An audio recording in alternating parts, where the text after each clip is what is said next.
పాకిస్తానీలు India విడిచి వెళ్లిపోవాలంటూ కేంద్రం ఇచ్చిన ఆదేశాలు ఈ నెల 26తోనే ముగిశాయి. 537 మంది పాకిస్తానీలు మన దేశం విడిచి వెళ్లిపోయారు.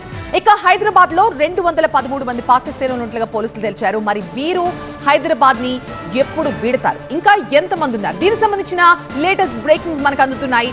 హైదరాబాద్ నుంచి పాకిస్తాన్ కి వెళ్లారు 4 పాకిస్తానీ పౌరులు, ఒక పురుషుడు, 2 స్త్రీలు, మరో బాలుడు నేరుగా శంషాబాద్ నుంచి పాకిస్తాన్ కు వెళ్లిపోయారు.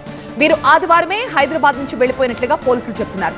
ఇంకా తెలంగాణలో ఉన్న మరికొంతమంది పాకిస్తానీలకు సంబంధించిన డాక్యుమెంట్స్ తనిఖీ చేస్తున్నారు పోలీసులు.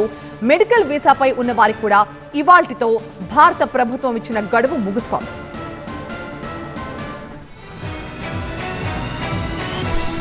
మా ప్రతినిధి ప్రణీత లైవ్ లో జాయిన్ అవుతున్నారు మరింత సమాచారంతో. ప్రణీత, హైదరాబాద్ లో ఇంకా ఎంతమంది ఉండొచ్చని పోలీసులు అంచనా వేస్తున్నారు?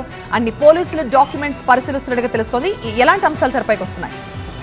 అయితే గత 2 డేస్ క్రితం తెలంగాణ రాష్ట్ర డీజీపీ జితేందర్ టీవీ9తో మాట్లాడుతూ మొత్తం 32 మందిని గుర్తించాము. సో ఈ 32 మందికి కూడా లాంగ్ టర్మ్ వీసా మీద లేరు. వీళ్ళందరూ కూడా షార్ట్ టర్మ్ వీసా కలిగినటువంటి వారు. వీళ్ళందరూ కూడా దేశం విడిచి వెళ్ళిపోవాల్సింది, ఆల్రెడీ వీళ్ళకి నోటీసులు ఇచ్చామని చెప్పారు. సో ఈ క్రమంలోనే 4 పాకిస్తానీలు హైదరాబాద్ నుండి గత సండే రోజు దుబాయ్ మీదుగా వాళ్ళు పాకిస్తాన్కి వెళ్ళిపోయారు. సో రిమైనింగ్ మెంబర్స్ ఎవరైతే ఉన్నారో 28 మందిలో కూడా కొంతమందికి లాంగ్ టర్మ్ వీసాలు ఉండి వాళ్ళు వీసాస్ ఎక్స్పైర్ అయిపోయి రినివల్ చేయించుకునేటువంటి ప్రాసెస్లో ఉన్నారు.